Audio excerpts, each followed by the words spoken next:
will study about another life process that is called excretion.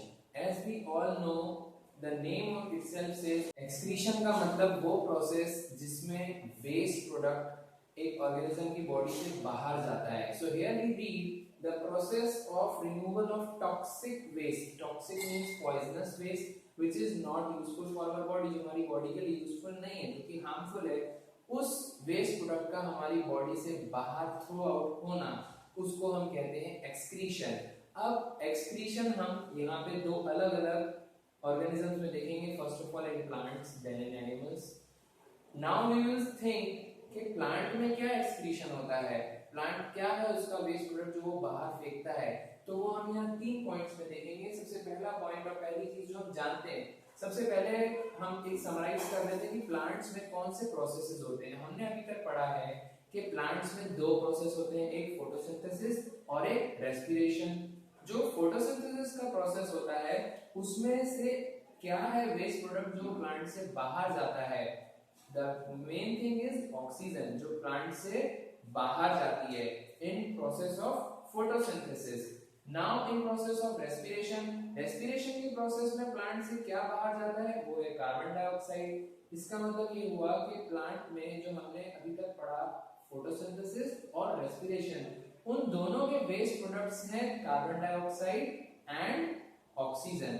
तो that means they are gaseous waste product. हम ये जानते हैं कि प्लांट ऑक्सीजन फोटोसिंथेसिस के लिए जो कार्बन डाइऑक्साइड देता है और ऑक्सीजन देता है, वो गैसियस एक्सचेंज स्टोमेटा के थ्रू करता है. किसके थ्रू करता है, स्टोमेटा के थ्रू, जो कि उसकी लीव्स में होते हैं. So that is the through that part only कि वहां से फोटोसिंथेसिस के टाइम पे ऑक्सीजन का बाहर निकलना और रेस्पिरेशन के टाइम पे कार्बन डाइऑक्साइड का बाहर निकलना, वो दोनों स्टोमेटा से ही होता है. And in stems through lenticels. हमने ये भी पढ़ा है कि वो स्टेम्स में लेंटिसेल्स जो भी होल्स प्रेजेंट होते हैं वहां से भी गैसियस एक्सचेंज होता है. So one thing is the gaseous waste is removed from the plant through stomata and lenticels. मतलब गैसियस एक्सचेंज जो गैसियस वेस्ट होता है वो प्लांट से स्टोमेटा के थ्रू और लेंटिसेल्स के थ्रू बाहर निकल जाता है. अगला क्या होता है प्लांट में जो कि वेस्ट होता है, that is if we say solid and liquid waste. Plant में कुछ सॉलिड और लिक्विड फॉर्म में जो वेस्ट होता है वो क्या होता है, प्लांट की जो लीव्स होती हैं जो ड्राई आउट हो जाती हैं, जो उसके काम नहीं रहती हैं, वो शेड होती हैं, प्लांट से गिरती हैं. पीलिंग ऑफ बार्क, प्लांट की जो स्किन होती है, स्टेम की जो स्किन होती है, हिंदी में जिसे हम कहते हैं छाल, उसकी जो बार्क होती है वो उसका गिरना, वो भी उसका एक एक्सक्रीशन में गिरते हैं. Then falling of fruits, fruits जब पूरे राइप हो जाते हैं, जब वो प्लांट से गिरते हैं, सो फ्रूट्स में जो फूड होता है अगर वो हमने ध्यान दिया हो तो वो भी उसका एक्स्ट्रा फूड होता है. मतलब उसका एक्स्ट्रा फूड जो उसे नहीं चाहिए वो भी हम एक्सक्रीशन में ही गिनते हैं. दैट मींस सॉलिड और लिक्विड वेस्ट में शेडिंग ऑफ लीव्स, प्लांट की पत्तियों का गिरना, पीलिंग ऑफ बार्क, उस स्टेम की स्किन का गिरना, देन फेलिंग ऑफ फ्रूट्स, उसके फ्रूट्स का गिरना, ये भी एक्सक्रीशन में आता है. The third part, plant get rid of waste by secreting in the form of gums and resins.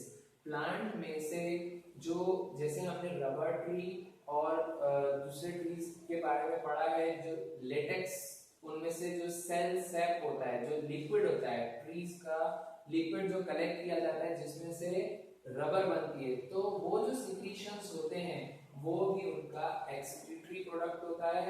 And that is also secreted from their stem, वहां से सिक्रीशन उनका होता है. Now we talk about excretion in animals. अब animals में तो animals में excretory organs भी प्रेजेंट होते हैं, नहीं भी होते हैं. If we talk about different kind of animals, so let us start. हम स्टार्ट करते हैं सिंगल सेलुलर एनिमल से, जो कि हम जानते हैं अमीबा. हम अमीबा के बारे में जानते हैं कि अमीबा जो है वो उसकी सेलुलर मेम्ब्रेन से ही गैसियस एक्सचेंज करता है, CO2 बाहर जाती है, ऑक्सीजन अंदर आती है। Okay, this is an amoeba. So हम ये जानते हैं कि अमीबा जो है उसमें कोई पर्टिकुलर ऑर्गन नहीं है, वो एक सिंगल सेलुलर ऑर्गेनिज्म है। तो वो अपनी सेल मेम्ब्रेन का यूज करता है, उसके लिए एक्सक्रीटरी ऑर्गन है सेल मेम्ब्रेन, और वहां से वो डिफ्यूजन की प्रोसेस से अपना गैसियस एक्सचेंज करता है, गैसियस वेस्ट को बाहर रिमूव करता है। और जैसे हमने पढ़ा था अमीबा फूड लेता है तो फूड के लिए वो फूड वैक्यूल बनाता है। इसी तरीके से जो फूड वेस्ट होता है वो उसकी बॉडी से बाहर जाने के लिए वो कॉन्ट्रैक्टाइल वैक्यूल बनाता है। इस कॉन्ट्रैक्टाइल वैक्यूल के थ्रू जो बॉडी में फूड का वेस्ट होता है, उसके सेल में जो फूड का वेस्ट होता है वो उसके सेल से बाहर थ्रू आउट हो जाता है। Now we talk about earthworm. Earthworm, as we know, earthworm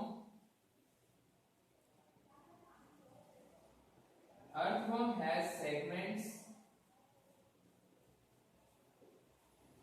earthworm में एक ऑर्गन होता है, ट्यूबुलर स्ट्रक्चर होता है उसकी बॉडी में, जिसको हम कहते हैं nephridia. Through this nephridia it excretes the unwanted things, we can say the waste is thrown out through this organ that is called nephridia.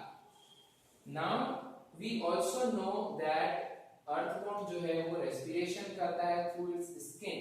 तो उस respiration में वो कार्बन डाइऑक्साइड रिमूव करता है, वो हम पढ़ चुके हैं। कार्बन डाइऑक्साइड रिमूव करने के लिए वो अपनी मॉइस्ट स्किन, गीली स्किन का इस्तेमाल करता है, तो उसकी स्किन भी एक्सक्रीटरी ऑर्गन का काम करती है। Next we talk about now multicellular organism, human beings. हम जानते हैं ह्यूमन बीइंग्स में पर्टिकुलर फंक्शन के लिए ऑर्गन्स होते हैं, जैसे एक्सक्रीशन के लिए भी हमारी बॉडी में एक पर्टिकुलर ऑर्गन है जिसको हम कहते हैं किडनी। किडनी के बारे में हम अभी आगे डिटेल में पढ़ेंगे। It has microscopic thin tubules form nephron। Kidney के अंदर बहुत पतले पतले ट्यूब्यूल्स होते हैं, ट्यूब्स होती हैं, जिनको हम कहते हैं nephron. And about 1 million nephrons together